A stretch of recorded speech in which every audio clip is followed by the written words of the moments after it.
डरावनी डायरी।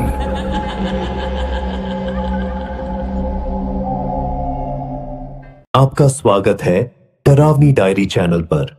इस चैनल पर हम लोग भूतिया कहानी, एडवेंचर की कहानी और रहस्य में कहानी सुनाते हैं। आप अगर पहली बार इस चैनल पर आए हैं तो सब्सक्राइब कर दीजिए। इससे आपकी और हमारी नजदीकियां कम जाएगी और सबसे पहले आपको वीडियो से अपडेट मिल जाएगा। और हां, घंटी दबाना मत भूलिएगा। चलिए, बातें बहुत हो गई हैं, अभी कहानी की तरफ बढ़ते हैं। इस वीडियो में प्रस्तुत कहानी पूरी तरह से काल्पनिक है और इसका किसी भी व्यक्ति, स्थान या घटना से कोई संबंध नहीं है। यह केवल मनोरंजन के उद्देश्य से बनाई गई है।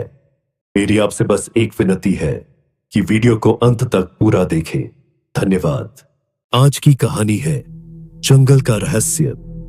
मिस भारती का घर। 4 दोस्त आशी, काव्या, रोहन और देवेश दिल्ली से जयपुर में होने वाली एक शादी में शामिल होने के लिए निकले।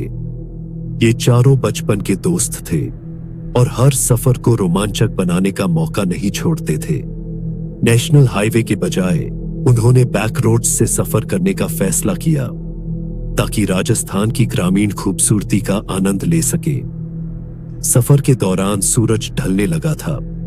रास्ते में उनकी कार का टायर अचानक पंचर हो गया। चारों गाड़ी से उतरे और इधर उधर देखने लगे। आसपास का इलाका घने जंगलों से घिरा था। सड़क सुनसान थी और कहीं दूर तक कोई मदद नजर नहीं आ रही थी। देवेश ने कहा, चलो थोड़ी दूर चलते हैं, शायद कोई गांव या घर मिल जाए। कुछ देर पैदल चलने के बाद उन्हें जंगल के बीच एक पुराना बड़ा सा बंगला दिखाई दिया। उस पर एक धातु की नेम प्लेट लटक रही थी जिस पर लिखा था मिस भारती। काव्या ने संकोच भरे स्वर में कहा, ये जगह कुछ अजीब नहीं लग रही, शायद हमें वापस चलना चाहिए। रोहन ने हंसते हुए जवाब दिया, डरने की क्या बात है, ये बस एक पुराना बंगला है, चलो देखते हैं। चारों ने दरवाजे पर दस्तक दी। कुछ देर बाद दरवाजा खुला और सामने खड़ी थी एक बुजुर्ग महिला। उनके सफेद बाल और झुर्रियों वाला चेहरा मोमबत्ती की हल्की रोशनी में डरावना लग रहा था। उन्होंने कहा, आओ अंदर आ जाओ, बाहर रात में रहना खतरनाक हो सकता है। घर के अंदर माहौल बेहद रहस्यमय था। दीवारों पर पुरानी पेंटिंग्स थीं जिनमें अनजानी आकृतियां बनी थीं। घर की हर चीज से एक अजीब सन्नाटा टपक रहा था। मिस भारती ने कड़क आवाज में पूछा, तुम लोग यहां कैसे आए? आशी ने जवाब दिया, हमारी गाड़ी खराब हो गई है, हम बस रात भर रुकने की जगह ढूंढ रहे हैं। मिस भारती ने उनकी बात ध्यान से सुनी और कहा, यह जंगल साधारण नहीं है, यहां की हर चीज में राज छुपा है। तुमने गलत जगह कदम रख दिया है। देवेश ने मजाक करते हुए कहा, आप हमें डराने की कोशिश कर रही हैं, लेकिन हम कोई बच्चों की कहानियों पर यकीन नहीं करते। मिस भारती ने गंभीरता से कहा, अगर रात में किसी की आवाज सुनाई दे तो खिड़की से बाहर मत देखना और दरवाजा बंद रखना।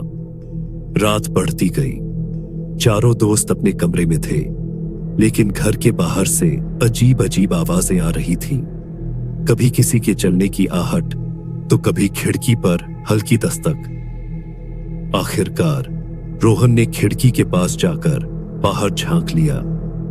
उसने जंगल में एक परछाई देखी जो धीरे धीरे घर की ओर बढ़ रही थी। वो डर के मारे चीख पड़ा। मिस भारती तुरंत कमरे में आई और बोली, तुमने उनकी नजरों को अपनी ओर खींच लिया है, अब बचना मुश्किल होगा। उन्होंने एक पुरानी किताब निकाली और मंत्र पढ़ने लगी। तभी दरवाजे पर जोरदार दस्तक होने लगी। मिस भारती ने चारों को इशारे से चुप रहने को कहा। कुछ देर बाद आवाजें बंद हो गई।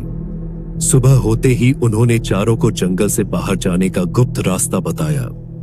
मिस भारती ने कहा, यहां जो देखा और सुना है उसे कभी किसी को मत बताना।